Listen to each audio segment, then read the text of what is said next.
Hello everyone. Today we talk about how to fix the app of Downloader. We will go to settings. Then we click on apps. After that we will search the app Downloader and we click.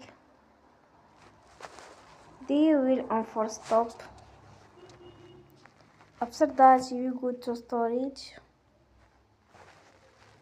Then we click on clear cache.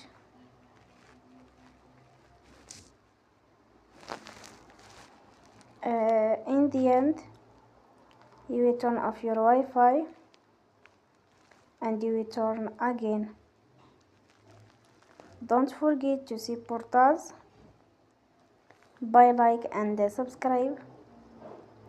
See you next time and thank you for watching.